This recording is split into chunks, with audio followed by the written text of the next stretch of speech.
క్రియాశీలంగా ఉండాలి.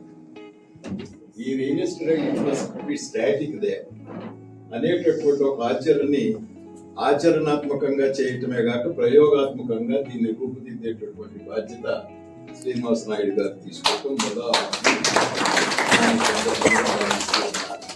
అందుకని మనం చూసిన రియల్ ఎస్టేట్ అంటే they are real estates itself entirely they are confined to the real estates programme, kindly finding out a whether an acre of land or a piece of wheat of housing flat ఇవన్నీ చేసుకోవటం, అమ్ముకోవటం, వచ్చిన దాంట్లో to get some commission విని దాంట్లోనే satisfy చూడటం. అది లేకపోతే మళ్ళా ఇబ్బంది. ఇందాక ఒక మాట విన్నా, ఎప్పుడు ఉండకపోతే చివరిలో ఇబ్బంది పడేటటువంటి పరిస్థితులు కూడా మన దగ్గర ఆర్థికంగా మనం బాగలేకపోతే వస్తాయి.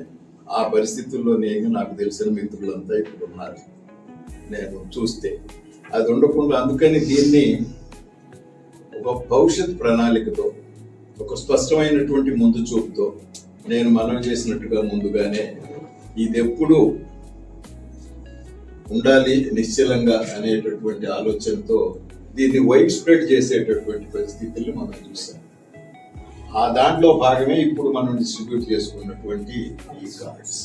దీన్ని కూడా రియల్ ఎస్టేట్ అనేటటువంటిది దానికే ఉంటే ఇవన్నీ ఉండవు.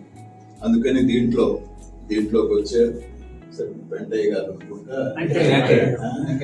వెంకయ్య గారు అనుకుంటా చాలా ఎక్స్ప్లెయిన్ వెరీ వివిడ్లీ, అంటే చాలా క్లియర్ గా చాలా విధంగా ఎట్లా ఉంటుంది, మన పాత్ర ఏంటి, మనం ఏం చేసుకుంటే మనకేమొస్తుంది, కార్డ్స్ వల్ల ఉన్న ఉపయోగాలు ఏమిటి కూడా at the same time explain very properly.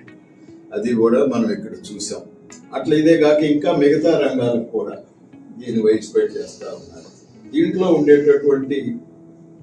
దీంట్లో ఎవరికైతే సంబంధం ఉందో, దీంట్లో ఎవరైతే కుటుంబ సభ్యులుగా ఉంటా ఉన్నారో వాళ్ళ బాగోగులు కూడా మనం చూడటానికి కొన్ని విధమైనటువంటి కార్యక్రమాలను కూడా దీంట్లో తీసుకొని ఫినాన్షియల్ గా కూడా మనం చూస్తే to make them stable in the financial రంగం, అది కూడా మనం చూడటం సంతోషం.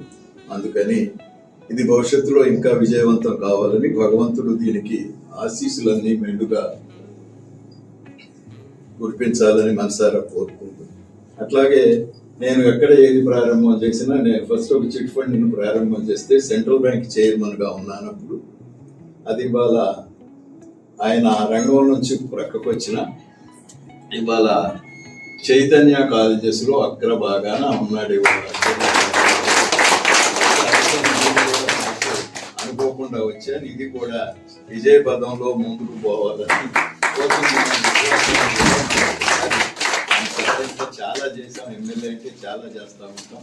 అన్ని కూడా ఎక్కడ మంచిగా నడిచాయి. కాబట్టి అదే ఇక్కడ కూడా బహుశా అదే కొనసాగుతుందని ప్రగాఢమైనటువంటి విశ్వాసాన్ని కూడా వ్యక్తపరుస్తూ నాకు ఈ అవకాశం కల్పించిన 4 నిమిషాలు మీ మధ్యలో ఉండే అవకాశం కల్పించిన మా శ్రీనివాస నాయుడు గారికి, మిత్రులందరికీ నా హృదయపూర్వక కృతజ్ఞతా వందనాలు తెలియజేసుకుంటూ సెలవు.